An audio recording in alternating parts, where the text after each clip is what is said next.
नमस्कार, बहुत स्वागत है आप सभी का न्यूज स्टेट मध्य प्रदेश छत्तीसगढ़ के डिजिटल प्लेटफॉर्म पर। मैं हूं आपके साथ लोकेंद्र त्यागी। ये कहा जा रहा था कि जिस तरीके से इजराइल पर ड्रोन अटैक हुए, वहां पर उसको जनहानि भी हुई, उसके सोल्जर्स थे वो मारे गए, तो सवाल उठ रहा था कि इजराइल आखिरकार इसका जवाब जो है वो किस तरीके से देगा। और इजराइल ने अब इसका जवाब दिया है। आपको बता दें कि खबर ये आ रही है कि जिन लोगों ने ऑर्डर दिए थे इस अटैक के, उनको इजराइल ने अब खत्म कर दिया है। लगातार इजराइल इस वक्त तीन तरह से युद्ध लड़ रहा है। एक तरफ उसका हमास में युद्ध चल रहा है, दूसरी तरफ हिजबुल्लाह से उसका युद्ध चल रहा है, और ईरान से भी जो टकराव है वो बढ़ता जा रहा है। लेकिन इजराइल जो है इन तीनों मोर्चों पर कैसे जवाब दे रहा है, आज इसी पर हम बात करने जा रहे हैं। डिजिटल के मेरे सहयोगी साहिल भी जुड़ गए हैं। साहिल, शायद ये काउंटर अटैक की जो बात आ रही थी कि ये ड्रोन अटैक हो तो गया, बहुत सारे सवाल उठ रहे थे उसको लेकर। हालांकि उसके बाद जो सुरक्षा बढ़ाई है अमेरिका ने, जिस तरीके से साथ दिया इजराइल का, उस पर भी हम बात करेंगे क्योंकि वहां भी एक नई टेक्नोलॉजी आ गई है, उस पर भी सबकी नजरें हैं। लेकिन सबसे पहले बताइए कि हमास में क्या किया इस बार इजराइल?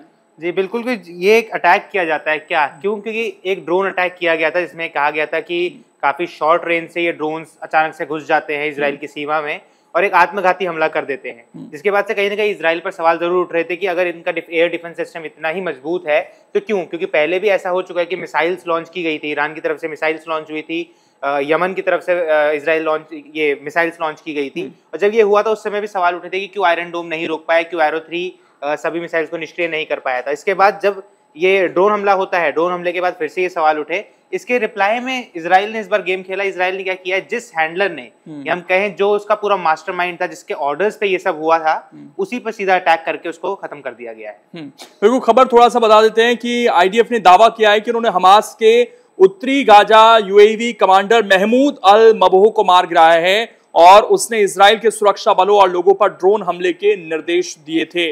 आईडीएफ के मुताबिक उन्होंने जबालिया और राफा में ड्रोन हमले किए हैं, जिसमें 50 से अधिक हमास आतंकवादियों के मारे जाने की खबर सामने आ रही है। तो बहुत बड़ा अटैक इसको माना जाएगा। और सीधे इजराइल ने एक बार फिर से बता दिया कि हम पे अगर कोई आंख उठाकर देखने की कोशिश कर रहा है तो ज्यादा समय नहीं है उसके पास। ये कहीं ना कहीं एक बार मैसेज देने की कोशिश है। बिल्कुल, ये मैसेज देने की कोशिश है। और एक और जो चीज हुई है, इजराइल ने स्ट्राइक किया है सदर्न लेबनीज टाउन में, यानी एक और अटैक किया गया है। कहाँ पे? लेबनान में। क्यों अटैक किया गया? क्योंकि लेबनान पे हमेशा से इजराइल ने यही कहा है कि लेबनान में जो लोग हैं, लोगों की गलती नहीं है इस पूरे युद्ध में, क्योंकि लगातार इंटरनेशनल प्रेशर यही बनाया जा रहा है कि आप लोगों को मार रहे हैं, आप औरतों को मार रहे हैं, आप बच्चों को मार रहे हैं, यानी कुल मिला के कहा यह जा रहा है कि आप सिविलियंस पे ही अटैक कर रहे हैं। मगर इजराइल की तरफ से साफ किया जा रहा है कि हम सिविलियंस पे अटैक नहीं कर रहे हैं, हम अटैक हिजबुल्लाह के जो उनके बंकर्स हैं, जो भी उनके एरियाज हैं, उन जगहों पर अटैक कर रहे हैं। क्यों? क्योंकि हिजबुल्लाह क्या करता है, हिजबुल्लाह एक ऐसे एरिया में रहता है जो बहुत डेंस हो, जहाँ पे सिविलियंस रहते हैं, और वहां पर जाके वो अपनी चीजें बनाता है, वहीं से चीजें फंक्शन करता है। तो इजराइल साफ ही कह रहा है कि हम उस पर अटैक कर रहे हैं। और उस पूरी घनी आबादी में अगर हिजबुल्लाह के साथ अगर वो लोग भी रह रहे हैं तो उसमें हमारी गलती नहीं, क्योंकि हम पहले ही कह चुके हैं कि आप लेबनान छोड़ दीजिए, आप उनका साथ मत दीजिए। अगर आप उनका साथ देंगे तो हमें ऐसी कार्रवाई करनी पड़ेगी, क्योंकि हमें भी हमारे देश की रक्षा करनी है। तो ऐसा कहीं ना कहीं बेंजामिन नेतन्याहू ने साफ कर दिया है। और इसके बाद हुआ क्या है? इसके बाद हुआ यह कि अब अमेरिका भी इसमें कूद गया है। क्यों?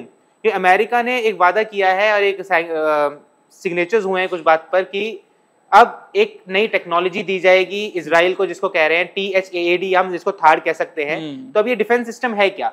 क्योंकि देखिए, बाकी डिफेंस सिस्टम में क्या होता है, चाहे वो एरो 3 हो, चाहे वो आयरन डोम हो, इसमें होता ये है कि एक बारूद है, एक विस्फोटक है जिसको शूट किया जाता है मिसाइल्स के ऊपर। मगर इस केस में ऐसा नहीं होने वाला है। इस केस में होने ये वाला है क्योंकि जो थार्ड है, थार्ड किसी बारूद पे काम नहीं करता है, किसी विस्फोटक पे काम नहीं करता है। थार्ड जो काम करता है वो काम करता है काइनेटिक एनर्जी में, यानी 3000 किलोमीटर का रेडियस है। अगर 3000 किलोमीटर के रेडियस से, ये 3000 किलोमीटर का रेडियस इंपॉर्टेंट क्यों है? क्योंकि इजराइल से ईरान तक का डिस्टेंस, अगर पूरा राउंड ट्रिप की हम बात करें तो 3000 किलोमीटर के आसपास बैठता है। तो अगर किसी भी टाइप से कोई भी मिसाइल लॉन्च की जाती है तो कहीं ना कहीं थार्ड मैकेनिज्म में पहले ही इस बात की जानकारी मिल जाती है कि आपकी तरफ कोई ना कोई मिसाइल लॉन्च हुई है। और क्योंकि ये कोई विस्फोटक इस्तेमाल नहीं करता है तो ये सिर्फ एनर्जी के तौर पर जाएगा, यानी कुछ डिस्टेंस मेंटेन होने पर ही ये यहाँ से फायर हो जाएगा। क्योंकि एक थार का जो मैकेनिज्म है, उस मैकेनिज्म में कम से कम 6 लॉन्चर्स आते हैं और इसको ये मोबाइल लॉन्चर्स होते हैं। ऐसा नहीं है कि इसके लिए बहुत ज्यादा जगह चाहिए। और हम ये भी नहीं कह सकते हैं किसी एक स्पेशल जगह से इसको लॉन्च किया जाएगा, क्योंकि मोबाइल लॉन्चर्स होंगे, चाहे ट्रक्स पे हो चाहे ऑटोमोबाइल व्हीकल्स पे हो, तो ये कहीं ना कहीं मूव करते रहेंगे और जहां से भी इनको लगेगा कि डिस्ट्रॉय किया जा सकता है काइनेटिक एनर्जी के थ्रू, एक बहुत फोर्स के साथ जाएगा। अगर इसको मैं आम भाषा में समझाऊं तो जब एक गोली फायर की जाती है तो गोली फायर करने के लिए जरूर विस्फोटक की जरूरत है, एक बारूद की जरूरत है, मगर जो गोली लगती है, किसी भी व्यक्ति को गोली लगती है, वो एक मेटल का पीस है। अब वो मेटल के पीस में कोई बारूद मौजूद नहीं है, वो क्योंकि उस फोर्स से आया, उस एनर्जी से आया, इसलिए वो आर पार हो जाती है। तो कुछ इसी मैकेनिज्म पे काम करता है थाड। बिल्कुल ये मैकेनिज्म है, लेकिन जिस तरीके से अमेरिका अब पूरी तरीके से इजराइल के साथ इस वक्त खड़ा हुआ नजर आ रहा है, ये पूरा जो हम देखें अरब कंट्रीज है वहां पर, ये इस वक्त क्या अब वर्ल्ड वॉर जैसी स्थिति तो शायद नजर नहीं आ रही है,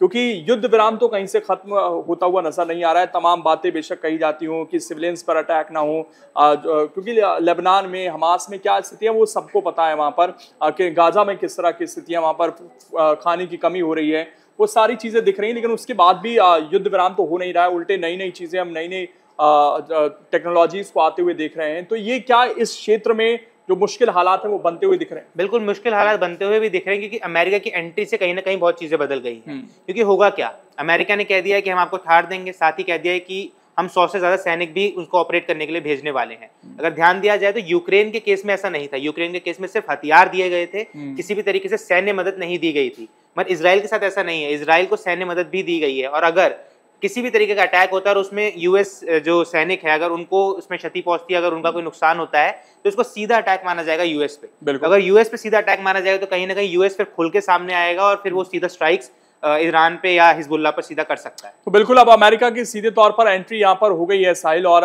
इससे कहीं ना कहीं जो इजराइल है वो तो और ज्यादा कॉन्फिडेंट हो रहा है, हमले भी लगातार वो कर रहा है, चाहे लेबनान में हो, चाहे हमास में हो, या फिर अब ऐसा भी हो सकता है कि ईरान पर भी डायरेक्ट हमें कोई हमला अगर देखने को मिला तो वाकई जो स्थितियां हैं वो और खराब हो सकती हैं आने वाले समय में इस पूरे गल्फ रीजन में।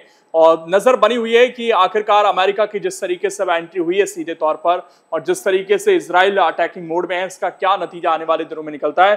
तमाम अपडेट्स जो हैं वो आपको लगातार मिलती रहेंगी। आप बने रहिए न्यूज स्टेट के साथ, चैनल को सब्सक्राइब जरूर कर लेना। न्यूज नेशन अब व्हाट्सएप पर खबरों की ताजा अपडेट के लिए न्यूज नेशन के इस QR कोड को स्कैन करें।